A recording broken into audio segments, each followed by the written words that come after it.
Silakan duduk Bapak Ibu semuanya. Shalom Bapak Ibu. Selamat pagi ya. Puji Tuhan, hari ini saya bisa kembali melayani di GBI Lembang di tempat ini. Ya, sukacita bagi saya Bapak Ibu.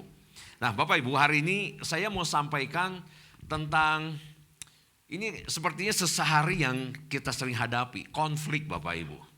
Ya, konflik ini adalah sesuatu yang semua orang pengen hindari, tapi realitanya seringkali tidak terhindarkan, kan begitu ya. Orang juga nggak mau ada yang konflik.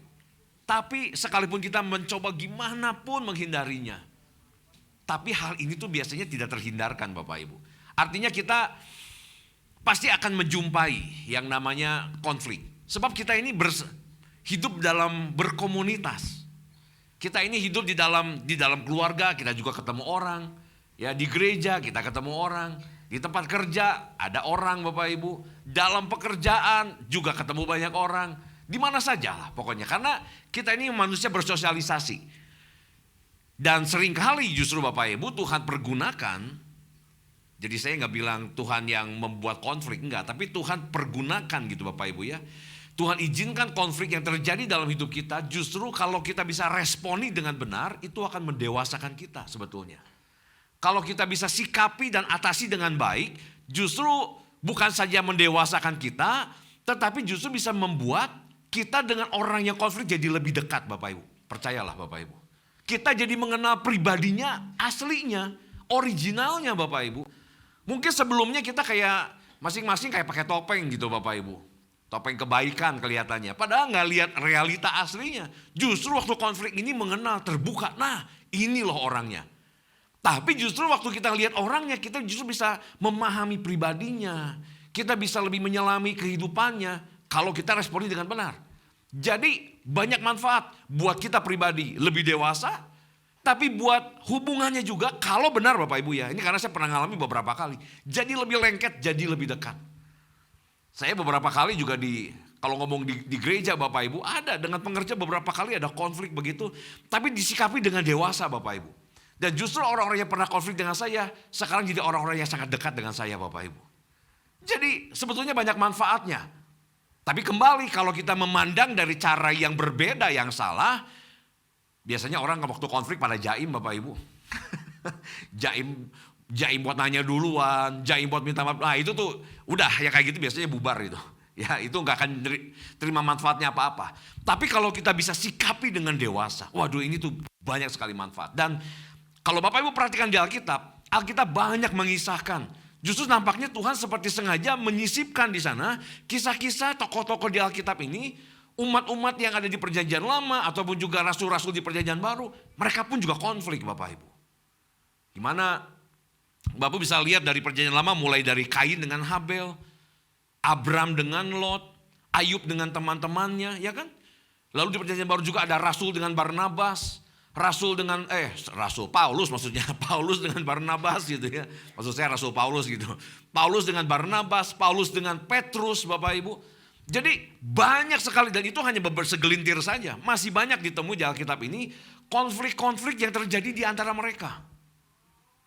Jadi artinya kita bisa melihat bahwa konflik itu adalah seharusnya dipandang sebagai hal yang biasa artinya. Bukan hal yang luar biasa.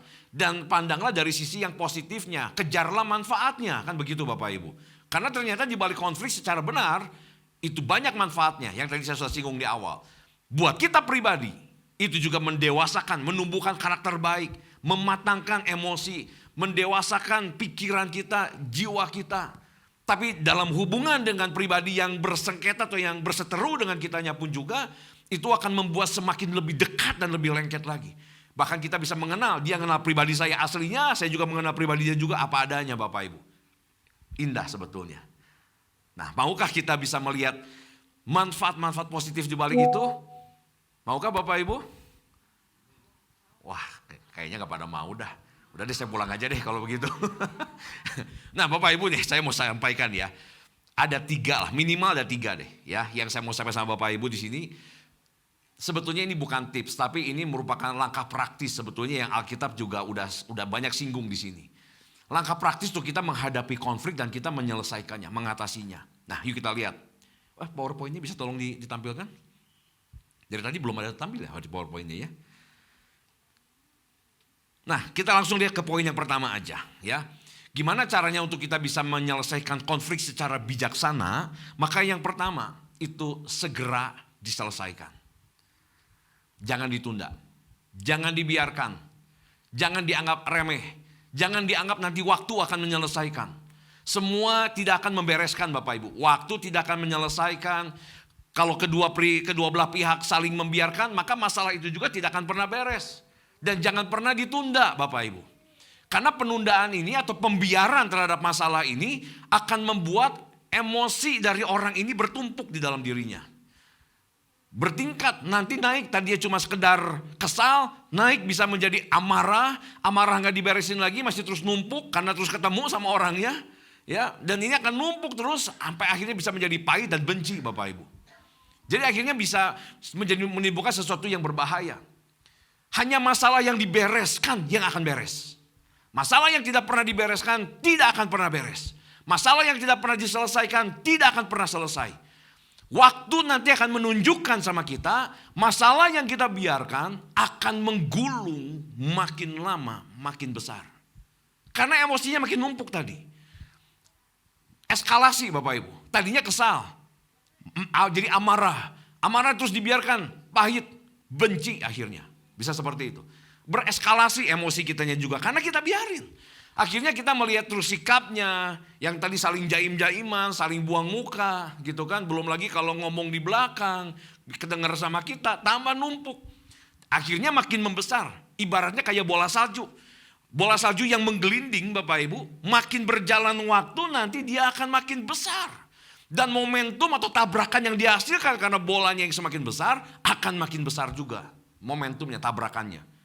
Jadi artinya Bapak Ibu, kalau kita juga ingin bisa benar-benar kita bisa mengatasi masalah, yang pertama segera selesaikan, jangan dibiarkan. Waktu tidak akan pernah menyelesaikan.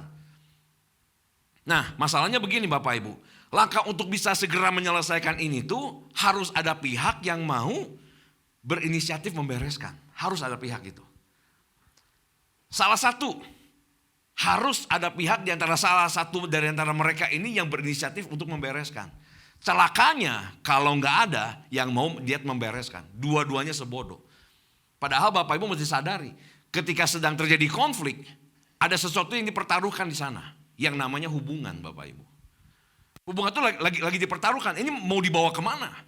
Mau kita biarin menjadi bubar berantakan dan akhirnya hidup dengan kebencian di antara mereka?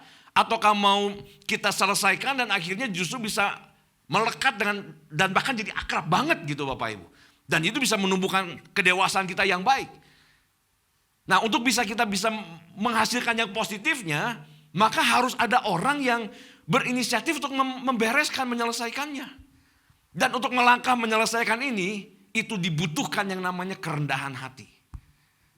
Harus ada orang yang rendah hati buat ngelangkah pertama Bapak Ibu supaya beres. Karena kalau nggak ada nggak akan bisa beres-beres. Nah, masalahnya yang membuat orang banyak tidak mau membereskan biasanya adalah egonya. Masing-masing punya ego. Masing-masing ngerasa diri benar Bapak Ibu. Dia mestinya yang minta maaf. Bukan saya. Nah, dua-dua pihak mikirnya sama seperti gitu. Akhirnya nggak pernah beres. Akhirnya nggak pernah ada orang yang mau berinisiatif menyelesaikan itu. Nah, itu saya bilang itu adalah sebuah kecelakaan artinya Bapak Ibu. Artinya hubungan itu sedang dibiarkan untuk menjadi hancur. Padahal ayat ini dikatakan sedapat-dapatnya kalau hal itu bergantung padamu. Pada kita Bapak Ibu. Bergantung padamu. Hiduplah dalam perdamaian dengan semua orang. Nah, jadi untuk bisa melangkah sampai ke ayat ini Bapak Ibu, itu dibutuhkan seperti namanya kedewasaan rohani Bapak Ibu. Untuk bisa menyelesaikan masalah secara bijak itu dibutuhkan yang namanya kematangan, kedewasaan secara rohani. Karena hanya orang yang dewasa rohanilah yang bisa lebih rendah hati dan mau melangkah. Jadi kalau Bapak Ibu mau menyelesaikan masalah, saya bilang begini, Bapak Ibu lah yang lebih dewasa yang mulai melakukan. Yang tidak mau melakukan itu berarti mereka masih kurang cukup dewasa untuk mau menyelesaikan dan membereskan masalah yang sedang terjadi ini. Jadi diperlukan yang namanya kematangan kedewasaan rohani. Sebab hanya orang yang dewasa rohani lah yang punya kerendahan hati yang cukup untuk bisa melangkah dan menyelesaikan masalah-masalah itu. Setuju Bapak Ibu? Jadi kalau kita lihat ya, kalau konflik nggak beres-beres, terus aja ada konflik. Di rumah tangga konflik terus, di gereja konflik, di tempat kerja ribut terus, sama teman juga ribut. Jadi ada hubungan yang tidak beres-beres. Sebetulnya di situ kita sedang melihat kedua-dua pribadi tidak cukup dewasa untuk menyelesaikan masalah itu Bapak Ibu. Kalau salah satu dari antara kedua itu punya kedewasaan rohani yang cukup, harusnya bisa lebih teduh keadaannya. Harusnya bisa mencapai perdamaian. Karena ayat ini bilang, sedapat-dapatnya kalau hal itu bergantung padamu, hiduplah dalam perdamaian. Memang masih tergantung pada kita, sedapat-dapatnya kita yang melangkah. Artinya waktu kita sudah melangkah pun ada kemungkinan. Perdamaian tidak kita dapati. Karena pihak sananya tetap bersikeras. Enggak apa-apa Bapak Ibu. Yang penting dari pihak kita sudah mau bereskan. Sudah benar-benar melangkah ingin selesai. Dan menunjukkan niat selesai itu, kita datang, kita mungkin minta maaf, mungkin kita ngakui apa adanya gitu. Tapi kalau dari sisi sananya yang bersikeras nggak apa-apa. Kan saya bilang gini, yang dewasa yang melakukan Bapak Ibu. Berarti kalau yang tidak mau melakukan, hal itu sudah menunjukkan dia kurang dewasa. Kayak kekanak-kanakan sebetulnya. Kan anak-anak gitu Bapak Ibu. Kalau lagi ribut gitu, saling acuh, nggak mau saling tanya kan begitu. Tapi kita jangan seperti anak-anak. Karena anak-anak masih lebih gampang. Begitu nanti udah berapa lama, yuk cantelan main lagi Bapak Ibu. Orang dewasa susah kayak begitu. Ayo salaman, suruh salaman aja susah Bapak Ibu. Ya kan lagi konflik suruh salaman, sulit. Anak kecil gampang. Cantelan, ya udah cantelan lagi sambil manyun mulutnya, tapi main lagi Bapak Ibu udahnya. Kan begitu. Jadi yang pertama, kita harus segera selesaikan. Dan supaya bisa segera menyelesaikan, maka harus ada minimal satu pihak yang mau berinisiatif menyelesaikan. Dan pihak yang mau menyelesaikan itu yang dewasa. Maka di sini saya dorong Bapak Ibu, kita sebagai anak-anak Tuhan, ayo terus bertumbuh semakin lebih dewasa kerohanian kita ini. Karena waktu kita semakin lebih dewasa, semakin lebih matang, emosinya juga lebih matang, jiwanya juga lebih matang, berpikirnya juga lebih luas, hatinya juga lebih besar Bapak Ibu. Maka pribadi yang seperti gini bisa meminimalisir konflik yang terjadi. Kan firman Tuhan bilang gini, anak-anak Allah, berbahagialah anak-anak Allah karena dia akan membawa damai. Biarlah Bapak Ibu ini sebagai anak-anak Tuhan ini, dimanapun Bapak Ibu ada, membawa damai. Bahkan di dalam bahasa Inggrisnya bukan cuma sekedar membawa damai, peacemaker Bapak Ibu. Menciptakan kedamaian artinya. Membuat kedamaian terjadi. Makanya dikonfirmasikan dari ayat ini kan, sedapat-dapatnya kalau hal itu bergantung pada kita nih, pada Bapak Ibu. Bukan pada orang itu. Bukan pada orang yang sedang berseteru sama kita. Pada kita. Hiduplah dalam perdamaian. Dengan semua orang. Bukan dengan orang tertentu. Bukan dengan orang yang kita senang aja. Tapi dengan semua orang. Ayat itu bilang begitu. Dan untuk bisa mencapai ke sana dibutuhkan yang namanya kematangan rohani. Atau kedewasaan. Itu yang pertama. Yang kedua langkah praktisnya Bapak Ibu. Langkah yang bijaksana untuk kita bisa ambil menyelesaikan konflik. Perhatikan cara bicara kita. Itu yang kedua. Tolong diklik sekali. Perhatikan cara bicara. Cara bicara ini ada dua hal Bapak Ibu. Yang pertama itu adalah nada bicara.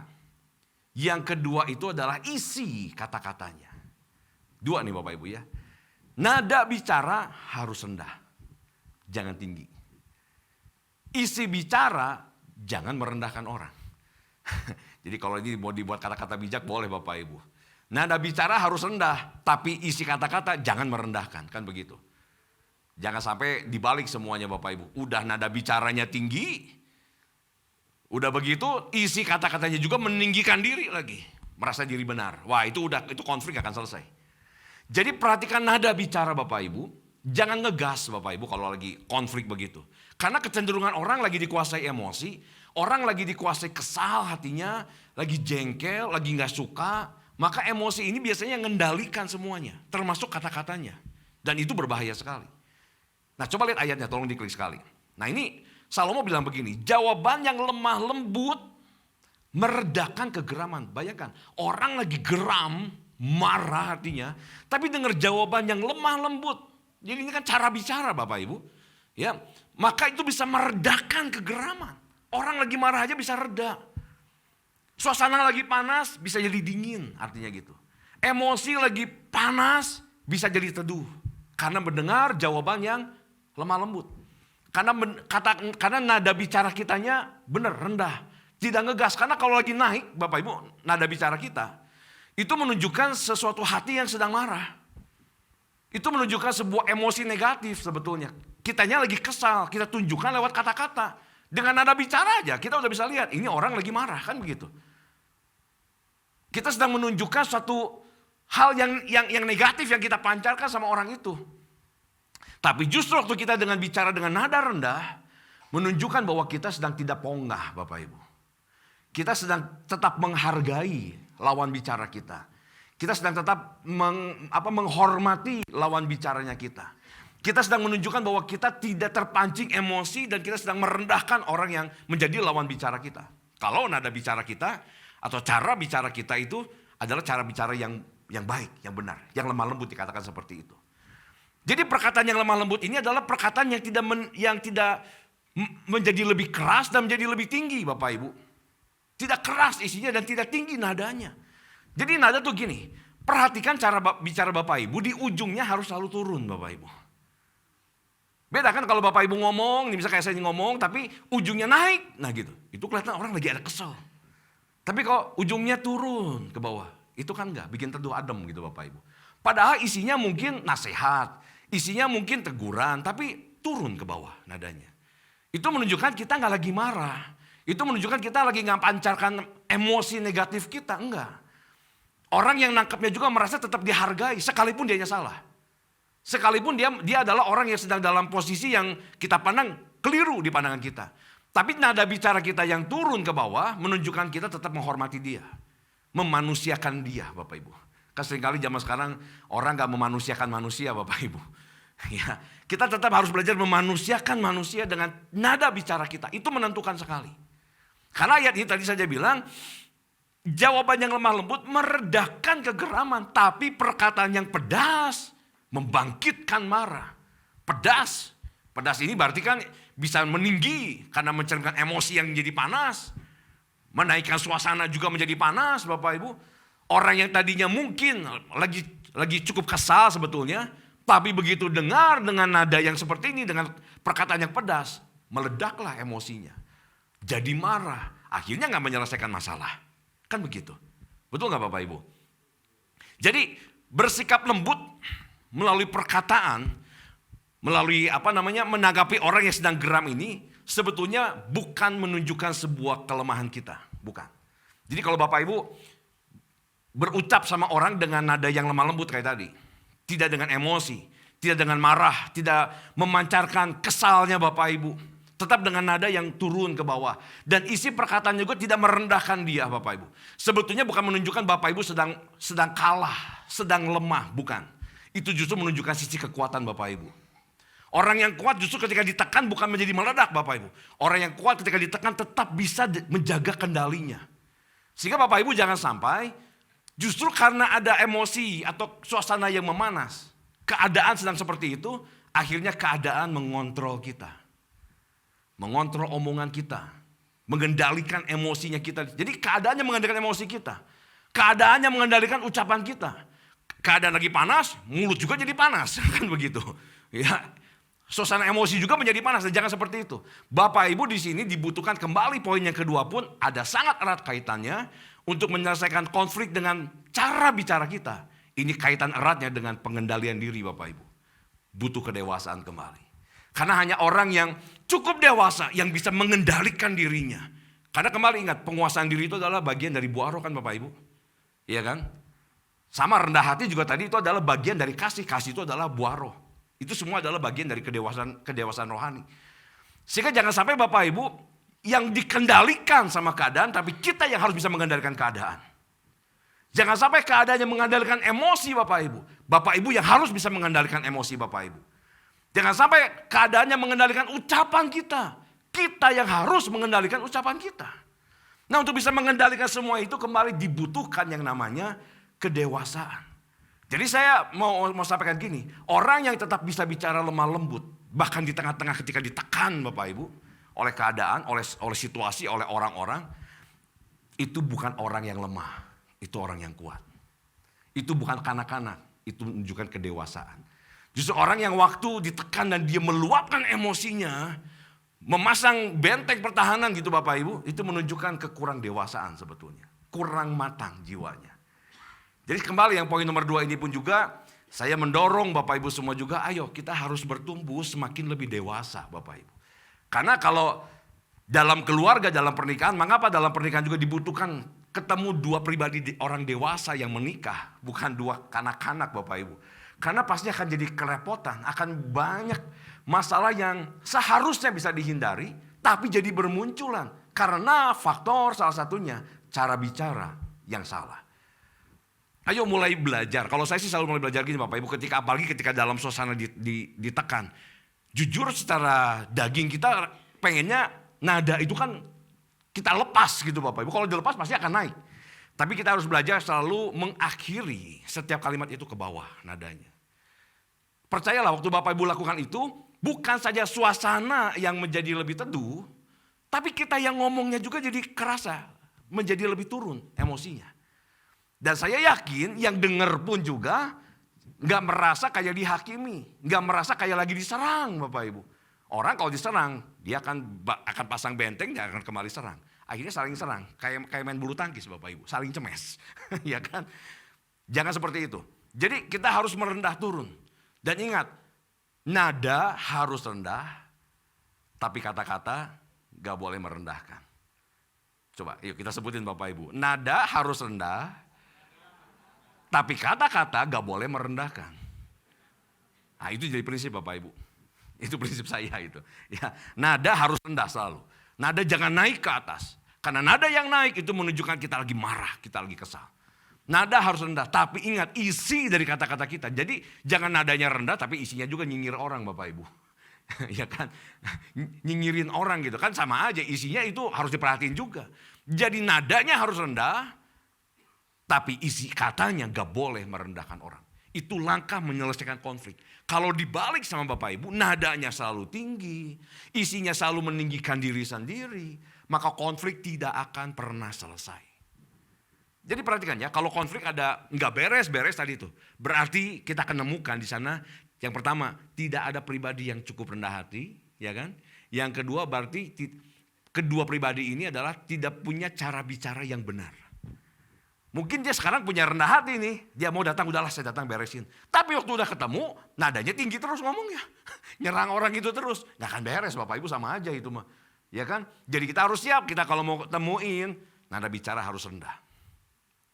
Saya pernah Bapak Ibu waktu zaman pandemi, ketika waktu itu zaman cool harus mulai, ada ya kalau di Bandung itu, jadi cool itu harus mulai diserah-serahkan ke dimana si ketua coolnya beribadah, kan dulunya kan selalu blend tuh Bapak Ibu ya, karena kan nyampur semua.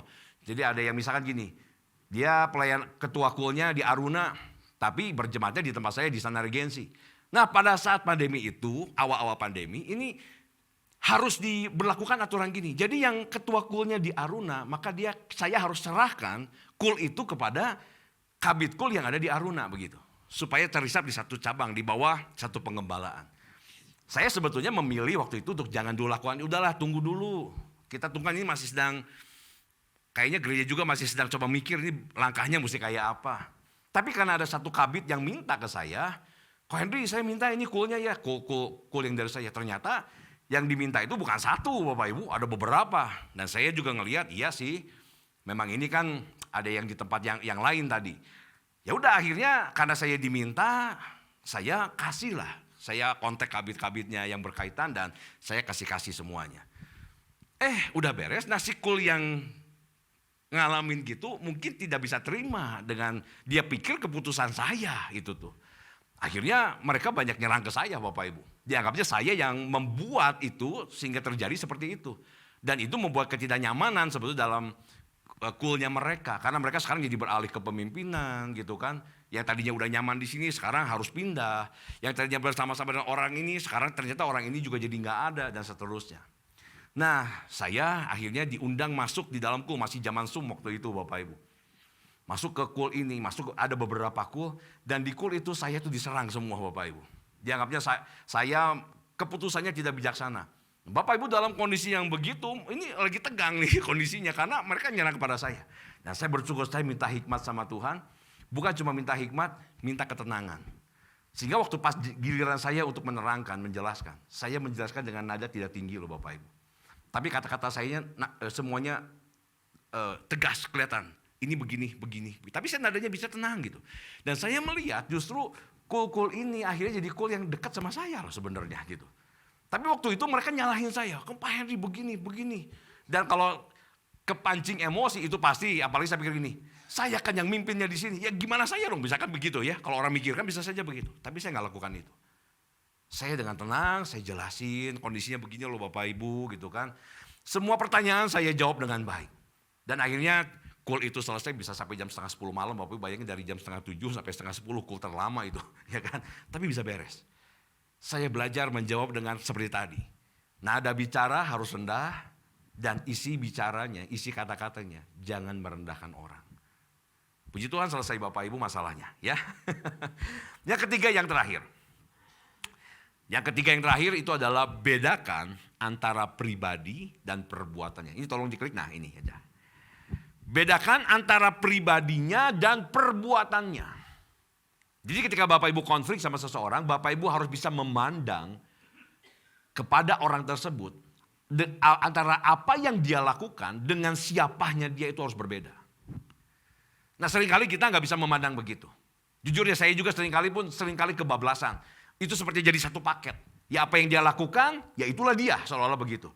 Bahkan seringkali karena udah saking kebablasannya, tidak sedikit orang banyak membuat label atau memberi cap sama orang-orang. Betul nggak Bapak Ibu? Dasar dia tukang gosip misalkan gitu. Dasar dia memalas. Dasar dia menghitungan dan sebagainya. Itu kan label yang kita berikan akibat dari perbuatan-perbuatannya. Sehingga kita memberikan label kepada pribadinya. Nah itu tuh jangan Bapak Ibu. Itu tuh jangan kita lakukan. Kita harus bisa membedakan antara siapa dia dengan apa yang dia lakukan. Ada bedanya, ada pembatasnya, ada pagarnya. Harusnya begitu. Jadi kita harus bisa bedakan antara pribadinya dengan perbuatannya. Nah tujuannya supaya kalau Bapak Ibu mau serang masalahnya bukan orangnya Bapak Ibu. Kan yang jadi konflik ini kan pasti perbuatannya kan. Yang menimbulkan konflik dengan kita pasti ada sesuatu yang dia lakukan, sesuatu yang dia ucapkan, mungkin sikapnya dia, itu yang membuat kita tidak suka. Nah yang boleh diserang adalah masalahnya, jangan orangnya. Pandangnya secara objektif, jangan subjektif. Kalau objektif itu berarti kita ngelihat apa kasusnya, apa masalahnya, persoalannya apa. Nah itu yang menjadi titik fokus kita dan kita cari solusinya.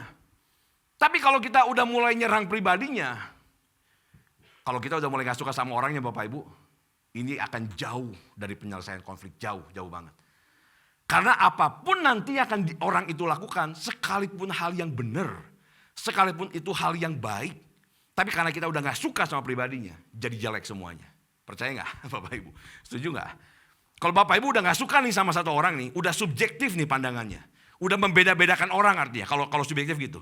Bapak Ibu sudah mulai pilih-pilih orang, orang ini mah saya tidak suka. Orang ini oke lah, saya masih oke lah. Yang ini saya suka banget gitu.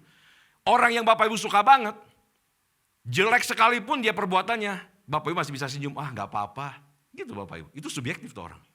Tapi kalau orang Bapak Ibu udah gak suka, dia melakukan apa yang benar juga, cuma segitu bisanya kan gitu. Beda gitu, karena kita udah gak suka sama pribadinya.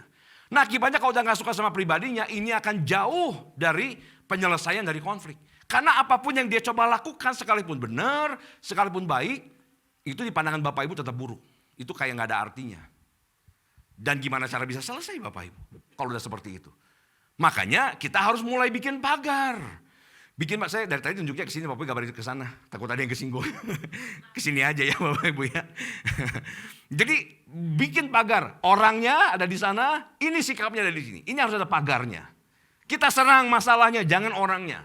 Kita pandang objektif, cari solusi artinya. Kalau Bapak Ibu udah nggak objektif lagi, nggak akan ketemu solusi. Karena Bapak Ibu udah nggak suka sama pribadinya. Gitu kan.